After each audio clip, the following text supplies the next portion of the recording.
Bueno, hasiko gea. Bueno, bai, egunon guztioi. E, bueno, gaur aurkezten dugu hemen guraso leku 2025-2026 egitasmoa. Dakizuen bezala Lasarte Horian bertan errotutako egitasmoa da, eta gure herriko familien beharrei erantzuteko sortua. Helburua nahiko zehatza da familietan euskararen transmisioa indartzea, eta gurasoei laguntza ematea seme-alabekin euskaraz egin dezaten. Hoi da, labur-laburrian egitasmo honen helburua.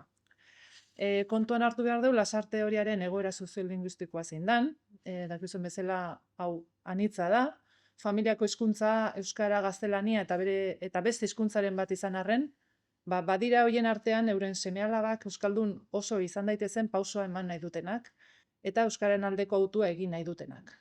Guraso hoiei begirako egitasmoa da guraso leku. Badakigu hizkuntza batek bizirik iraun dezan, ezinbestekoa dela belaunaldi transmititzea. Eskolak eta aisialdiak funtsezkoak badira ere, etxeak bakarrik eskaintzen du afektuarekin lotutako transmisioa. Haurrak hizkuntza maitasunez jasotzen duenean, bizitza osorako lotura emozionala sortzen du harekin. Hortik dator etxeko hizkuntzaren indarra, gure ustez. Etxean egiten den hautuak baldintzatzen du aurrek etorkizunean izango duten hizkuntza identitatea. Horrez gain, gogoratu nahi dugu guraso bakoitzak badakala bere hizkuntza biografia eta bere hizkuntza gaitasuna. Lasarte Horian ere askotariko errealitateak ditugu. Bada euskalduna dena, edo ia euskalduna, erdalduna, bikote mistuak, Euskal Herrian jaiotakoak edo kanpotik etorritakoak, bai? Guztiok daukagu zer eskaini. Izan ere, seme-alabei hizkuntza bat baino gehiago transmititzen diegunean hizkuntzarekiko maitasuna ere transmititzen dugu. Eta horretan bakoitzak bere lekutik asko egin dezakela pentsatzen dugu. Bai, hori da egitasmoaren helburua eta zentzua, bai? Eta egitasmo eta helburu hau erdiesteko edo betetzeko badazkagu hainbat ekintza zehatz jarraian Aritzek azalduko dituenak. Bai, egunon, esan bezala, gurasolekuren barruan, aurten martxan jarri dugun gurasoleku hontan ere bai, eskaintza zabal bat izango dugu, ez? Beste urtetan tikan datozen programak izango ditugu martxan. Alde batetikan gurasotegi programa, euskara ikasi edo betu nahi dutenentzako, guraso lagun eta Turkilandia programak, harremanak, hizkuntza ohiturak edo aldatu nahi dituztenak, edo harremanak euskaraz egiten hasi nahi duten guraso horientzat, eta gurasolandia aisialdian oinarritutako egitasmoa familia guztiak parte hartu dezakena, eta noski, bertan harremana euskaraz izango dutena edo.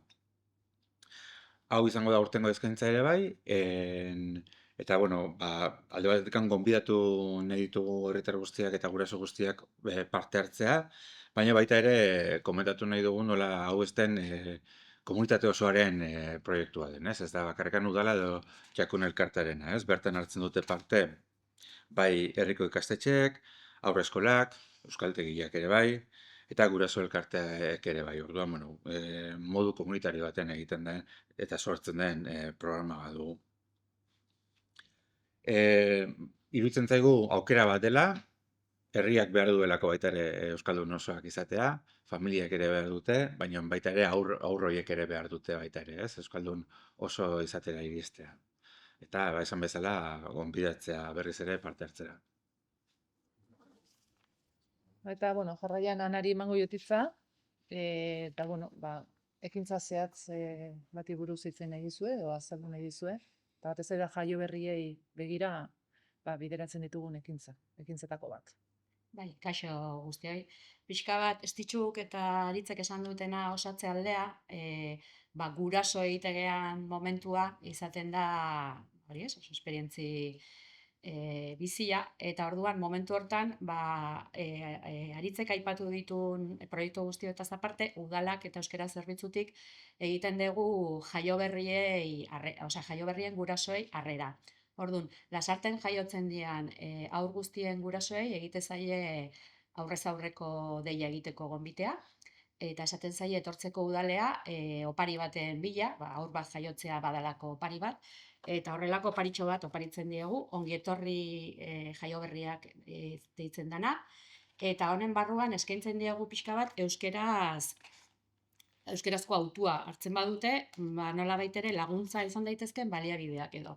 Hau da adibidez, izozgailuan edo frigorifikoan jartzen dan iman bat, eta hemen daude ba, gehien erabiltzen dian hitzak, agurtzeko, torduetan, egunean zehar edo gauean, pixka bat, askotan aitona amonak edo ingurukoek edo ez badakite ere, ba, pixka bat pista moduan izan daitekeen, ba, aurrori pixka bat euskera munduan sartzen hasteko.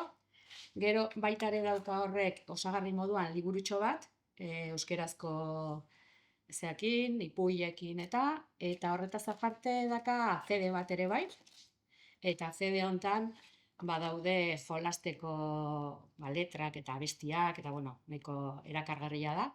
Orduan, hau izaten du, haur jaio berri bakoitzak opari.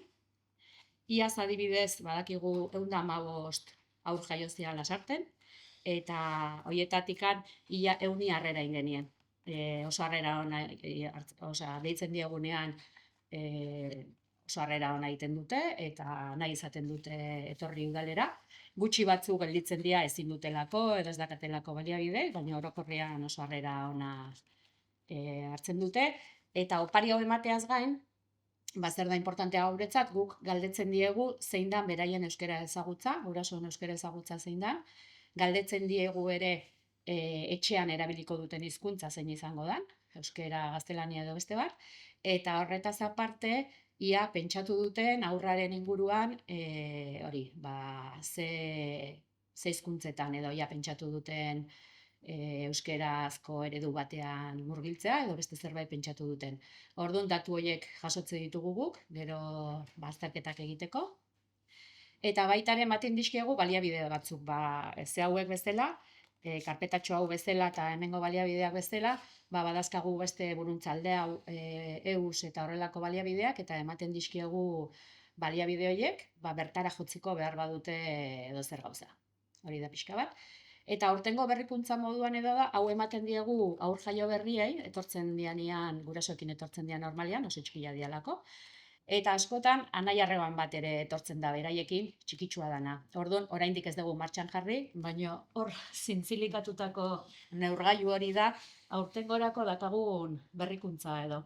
Eta da, ba, aurrak dauden etxe gehienetan erabiltzen da neurgailuan neurtzeko ume batek zenbat neurtzen duen. Askotan horman markatzen dugun hori, ba, hor dago jarrita metroarekin, iskinan, irudirak erakargarri batekin, eta pixka bat hori nahi diegu eman, ba, askotan etortzen dialako beste anai-arreba batekin, da, bueno, bateko oparia izan da, besteak ere oparia izan dezan. Eta hori, ba, guzti hau esan dizueguna, guretzako ba, oso esanguratsua da, ja diagnostiko bat egiteko aukera emate digulako, pixka bat zein dan, herriko gurasoen hizkuntza egoera. Eta hauxe da, nik uste, eta azaldu nahi genizuela, nahi nizuena. Galderaren bat, edo zerbait dago? Ba, listo. Ba, eskerrik asko.